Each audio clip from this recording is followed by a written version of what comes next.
Okay, let's unpack this. Have you ever felt like you're studying for hours, but the information just isn't sticking?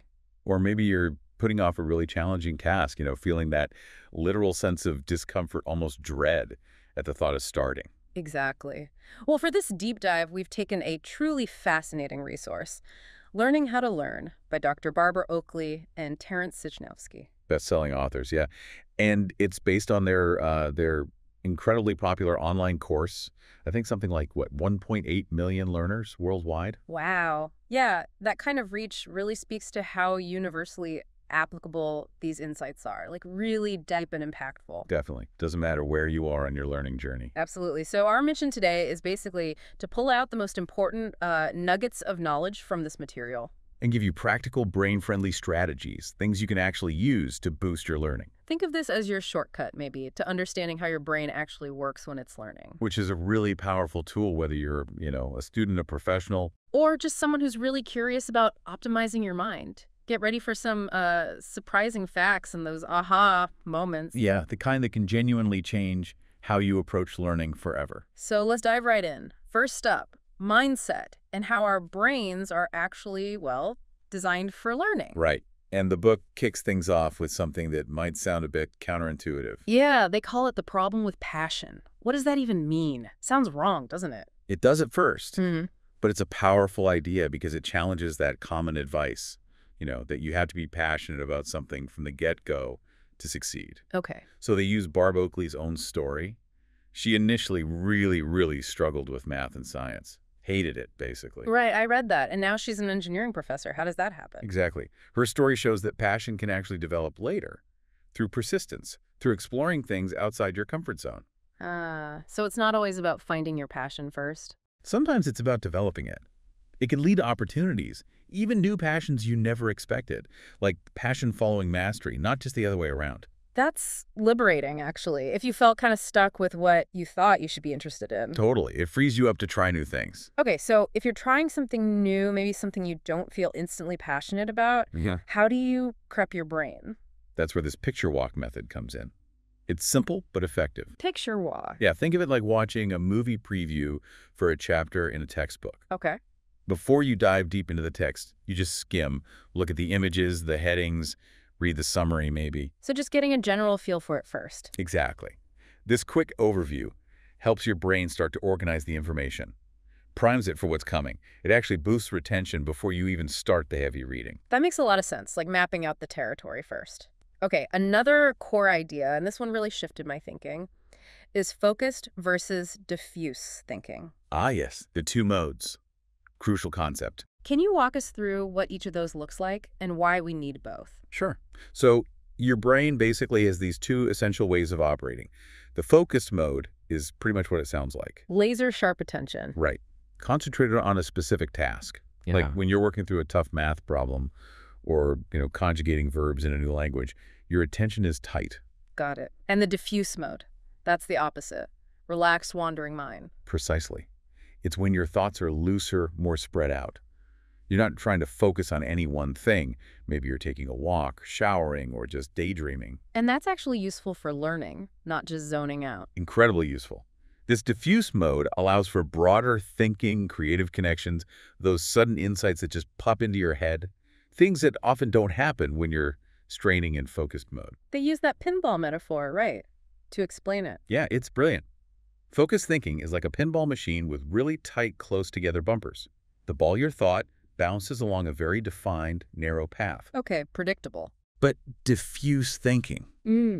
That's like the bumpers are really far apart, spread out wide. The pinball bounces all over the place, making connections between distant ideas. I can totally relate to this. I mean, how many times have I been stuck on something, banging my head against the wall? And then I step away, go for a walk, maybe take a shower, and boom, the answer just appears. Exactly.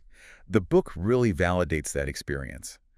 Trying too hard, pushing only in focused mode can sometimes be the problem. It keeps you stuck on the wrong path.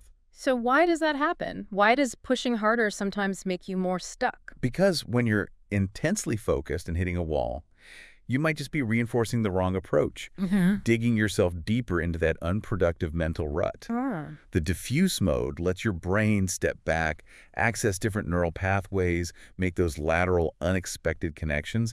That's often where the breakthrough, the aha moment comes from, because you stop forcing it. The book talks about 2 types of stuck moments too, doesn't it? It does. And engaging that diffuse thinking is really key to overcoming both.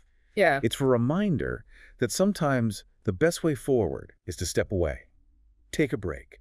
Let your mind wander. It's really powerful knowing your brain isn't just fixed, that it can change, this idea of neuroplasticity. Absolutely fundamental. Your brain is malleable. So what is neuroplasticity exactly, and how do these brain links fit in? Okay, so to get neuroplasticity, they bring in Santiago Ramon y Cajal, father of modern neuroscience, Nobel Prize winner. And he struggled in school too, right? Yeah, which is kind of inspiring. He imagined neurons, the brain cells, as these tiny aliens. Tiny aliens. Okay. With the nucleus like the eye, dendrites like legs, and the axon like an arm reaching out. That's a vivid image. And these neurons talk to each other by sending signals like little sparks across tiny gaps called synapses. Right. And that's where the brain links come in. Exactly. The authors use that term, brain links, to describe the connections, the pathways formed between neurons. How do they form? When neurons fire signals to each other repeatedly, like when you practice a skill, that connection gets stronger.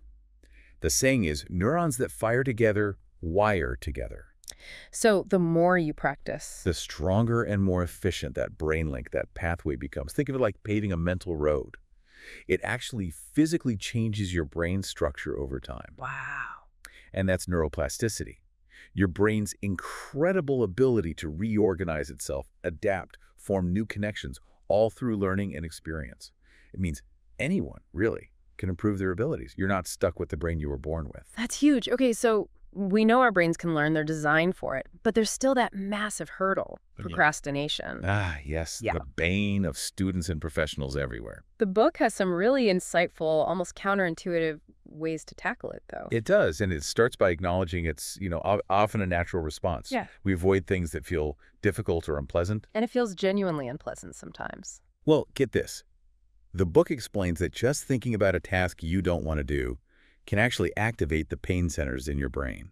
Seriously, like real discomfort. Yeah, neurological discomfort. But here's the kicker, the really hopeful part. Okay. That discomfort. It typically fades away within about 20 minutes of actually starting the task. No way, just 20 minutes. Roughly. So the big liberating message is, just get started. Push through that initial hump. That is a revelation. Easier said than done sometimes, but still. Just start. How do we actually do that? They give us a fantastic, very concrete tool, the Pomodoro Technique, developed by Francesco Cirillo. A tomato timer thing. That's the one. Pomodoro is Italian for tomato.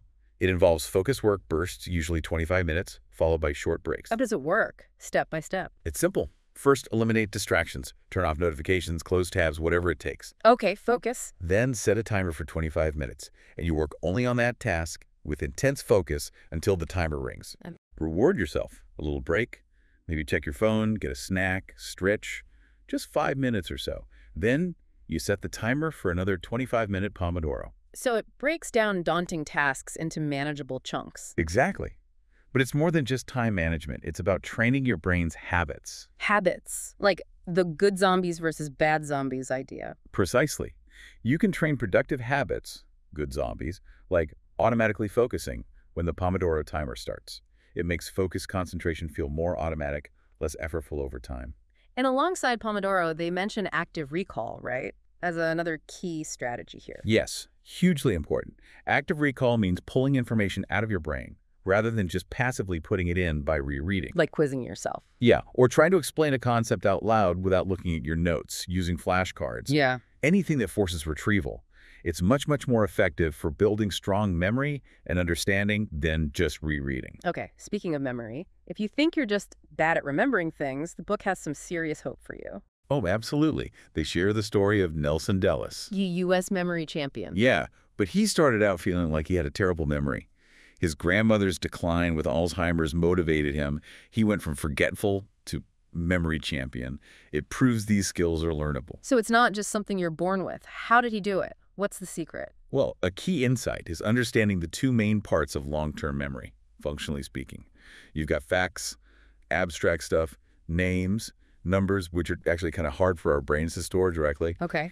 And then you've got pictures, visual, spatial information, which our brains are surprisingly good at storing, like really good. So the trick is? Convert the hard-to-remember facts into easy-to-remember pictures. Make them memorable, unusual, maybe funny or emotional. Engage your visual system. Nelson Dellis had those 5 key tips, right? He did. Focus, pay attention in the first place. Practice memory is a skill. Picture turn info into images. Store connect new info to what you already know, like building a web. And recall, practice retrieving the information. And part of that picture and store aspect is the memory palace technique, isn't it? Yes, a classic, powerful technique. You visualize a place you know really well, like your house or the route you walk to work. My apartment, maybe. Perfect. Then you mentally place the items you want to remember, say, points for a presentation or historical dates, in specific locations within that familiar place. A date on the sofa, a name by the window. Okay, I'm picturing it. To recall the information, you just take a mental walk through your palace, visiting each location. It taps into your brain's powerful visual spatial memory. You're turning abstract data into a journey. That sounds kind of fun, actually. It can be. And it's just one of many slick tricks, as the book calls them, that leverage how our memory naturally works. What are some others? Things like using songs or rhymes. Think of the alphabet song. Creating metaphors or analogies to connect new, abstract ideas to something concrete you already understand. Makes sense. Handwriting your notes, too. Why handwriting specifically? Because you generally can't write as fast as someone speaks, or as fast as you type. It forces you to summarize, paraphrase, process the information more deeply to capture the essence. That deeper processing builds stronger memory links than just mindlessly typing. Interesting. And even teaching the material to someone else. Right. Or, if no one's around, explain it to an inanimate object. The rubber ducky method. Well, that's the one. Explaining something forces you to organize your thoughts, articulate the concepts clearly, and you immediately spot where your own understanding is fuzzy. It's incredibly effective for consolidating learning. So these tricks work because they tap into how memory is structured. Let's talk about that structure, working memory versus long-term memory. Right. Understanding the difference is key to making information stick. Think of your working memory like a small school bag, or maybe a temporary mental blackboard. Limited space. Very limited. It's handled mainly by your prefrontal cortex, and it can only hold about 4 chunks or items of new information at a time. Only 4? That's not much. Not much at all. The book calls it your attentional octopus. It has maybe 4 arms to juggle information actively, but it needs constant focus. If your attention wanders. Poof. The octopus drops the information. Exactly. It's fragile, temporary storage. Gone in maybe 10-15 seconds, unless you actively work to keep it there or transfer it. Transfer it where? To the locker. Yep, the locker is the metaphor for your long-term memory. This has a seemingly vast, almost infinite capacity. It's not in one spot, but distributed across the brain as those interconnected networks of brain links we talked about. So more permanent storage, but maybe harder to access quickly? Right. It's not immediately accessible like working memory, but is where true learning resides. The goal is to move information efficiently from the limited school bag into the vast locker. Which brings us back to why strengthening those brain links, those connections in the locker, is so important. Absolutely crucial. When you have strong, well-established brain links for a concept or skill, your working memory, that attentional octopus, doesn't have to work so hard to process it. How so? It can grab that chunk of information easily, like pulling a familiar tool from a well-organized toolbox. This frees up the octopus's limited arms, its attentional resources, to focus on newer, more complex aspects of a problem. That makes perfect sense. So if working memory is so limited, like that 4-armed octopus, then distractions must be terrible for learning. They're killers. Distractions overload your working memory. They force your octopus to drop what it's holding to deal with the new input. Like trying to juggle too many balls. Exactly. That's why minimizing cognitive load, the total amount of mental effort being used in the working memory, is so vital. Turn off notifications. Find a quiet space.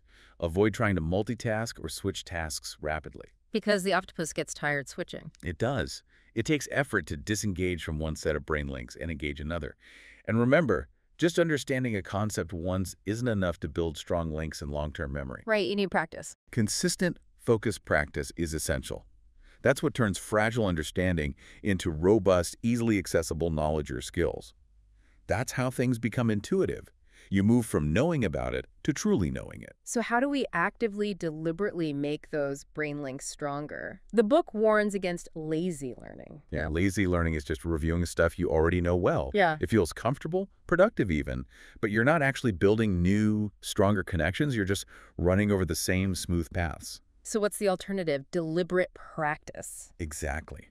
Deliberate practice means intentionally working on the things you find difficult, pushing yourself just beyond your current comfort zone, actively tackling challenging new material or problems.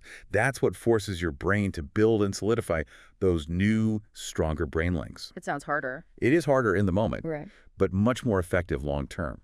And related to this is the idea of interleaving. Interleaving. What's that? Mixing things up. Precisely.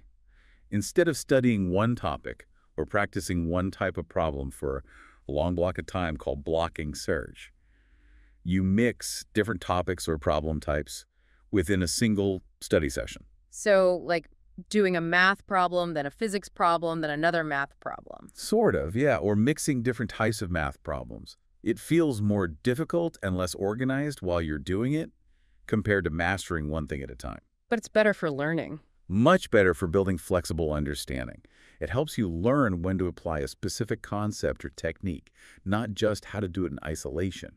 You build adaptability. Okay, that makes sense. And underlying all of this deliberate practice, interleaving is focus, right? Absolutely. Focused attention is the gatekeeper. It's the essential first step to getting information into your brain to even start building those new brain links. You have to pay attention. Now, here's something that really surprised me from the book, and it's incredibly encouraging, I think. Your perceived worst traits might actually be your strengths. Yeah, isn't that great?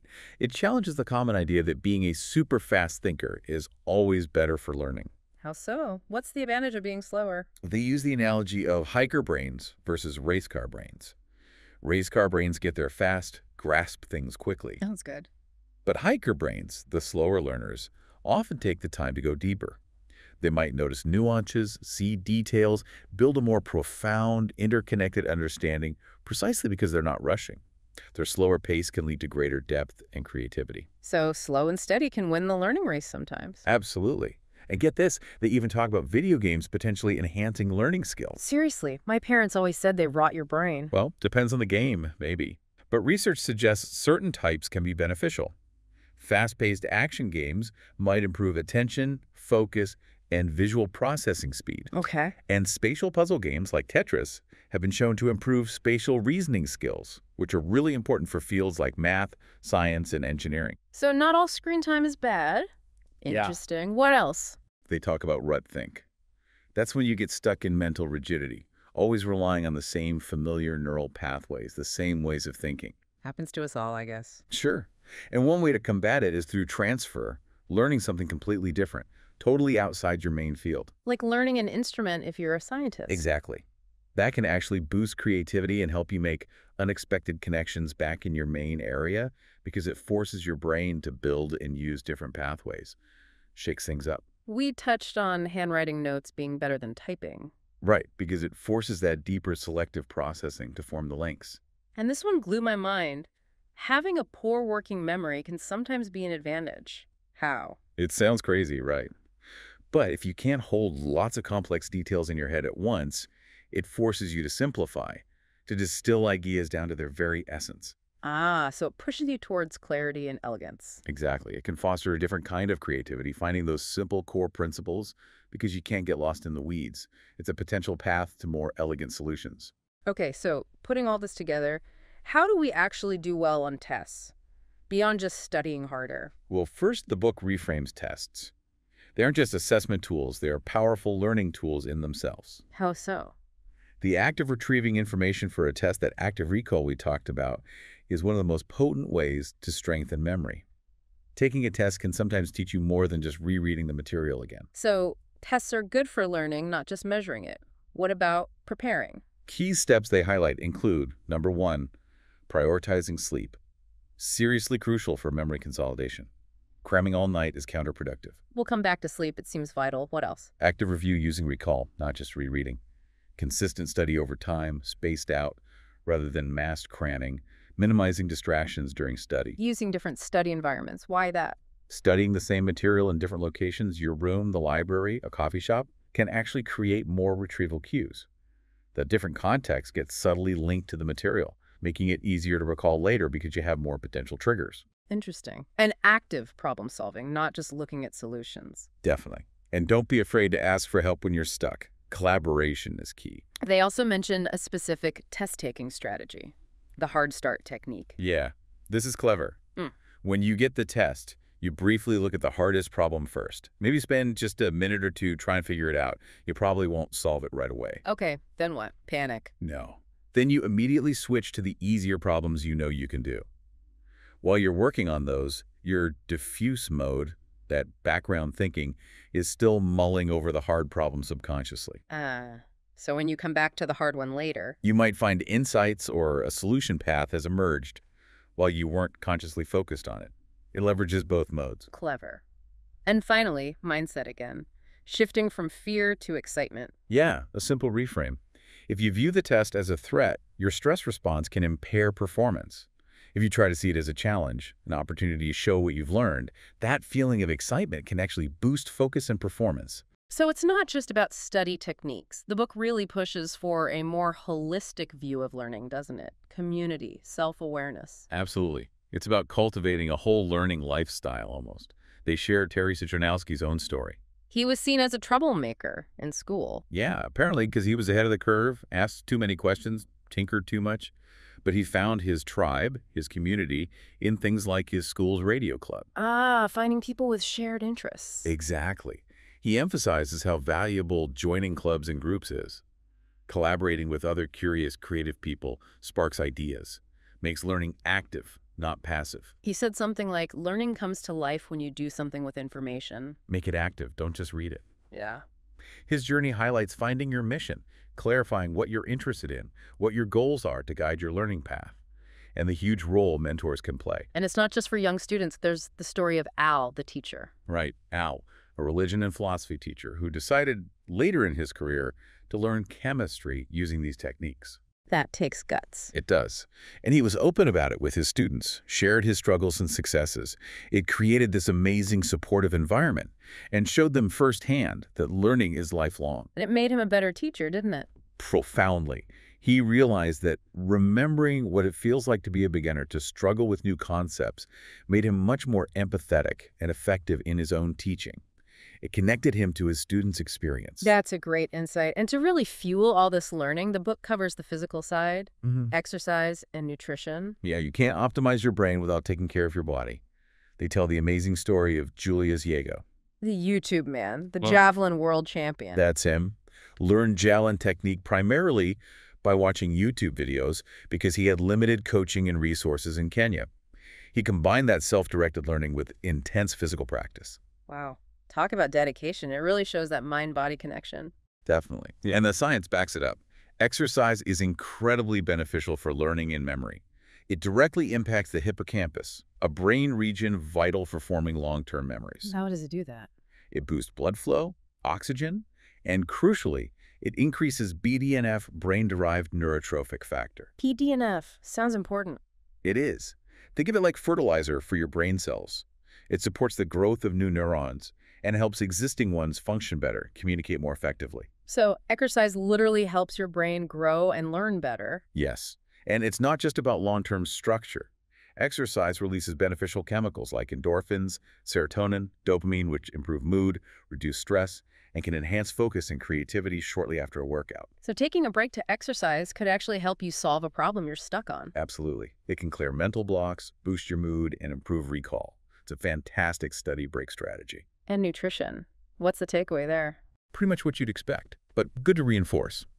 A healthy, balanced diet, they mentioned the Mediterranean style, lots of fruits, vegetables, healthy fats, lean protein supports overall cognitive function.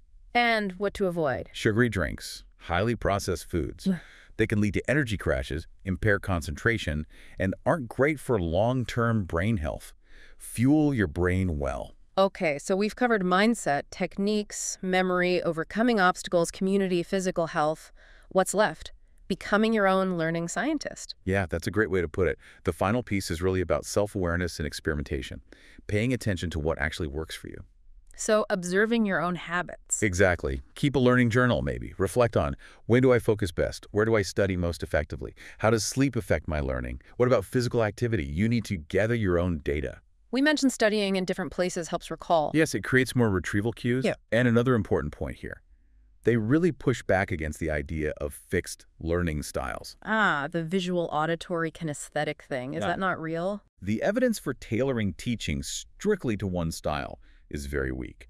People might have preferences, but we all learn best when information is presented in multiple ways.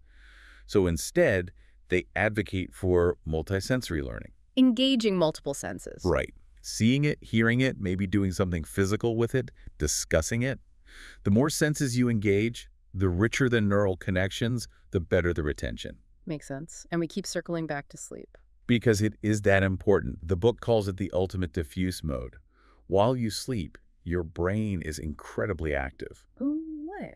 Clearing out metabolic toxins that build up during the day, strengthening important neural connections made while awake, pruning weaker ones, consolidating memories, moving them from that fragile working memory to secure long-term storage. It's essential maintenance and learning consolidation. Skimping on sleep is like trying to build a skyscraper on a shaky foundation. Got it. Sleep is non-negotiable for effective learning. Any other final practical tips? A couple of good ones. Eat your frogs first. Tackle your most difficult, most dreaded task early in the day when your focus and willpower are typically strongest. Get it out of the way. Good advice. And set quitting times. Decide beforehand when your study or workday will end. This can actually increase focus during your work time because you know there's an end point, and it helps prevent burnout. Creates structure. What about music while studying? Always wondered about that. The perennial question. The research is actually pretty mixed, kind of inconclusive. It seems highly individual. So, no definitive answer. Not really. Loud music, especially with lyrics, is generally distracting because it competes for your limited working memory resources. But for some people, quiet, familiar instrumental music might help block out other distractions or improve mood without overloading their cognitive capacity. So experiment and see what works for you. Exactly. Become your own learning scientist. Pay attention to whether it helps you focus or pulls your attention away. So wrapping this all up, what's the big picture here? What does this all mean? Well, I think our deep dive into learning how to learn really shows that learning isn't just about raw intelligence. It's fundamentally a skill. A skill that can be developed, practiced, enhanced. Precisely. Through specific, actionable strategies. Understanding how your brain actually works, those focused and diffuse modes. Tackling procrastination with things like the Pomodoro Technique. Leveraging memory tricks, understanding working versus long-term memory. The importance of sleep, exercise. Even turning things you thought were weaknesses into strengths. It really feels like you have the power to transform your own learning journey. It's not just set in stone. Absolutely. And it's not just about grades or academic success, is it? It's about unlocking your potential in pretty much every aspect of your life. Lifelong learning. Which raises a really interesting final question, I think. Yeah. As you start applying these insights, maybe think about this. How might mastering the art of learning, becoming a better learner, not only change what you can do, but maybe change what you choose to do?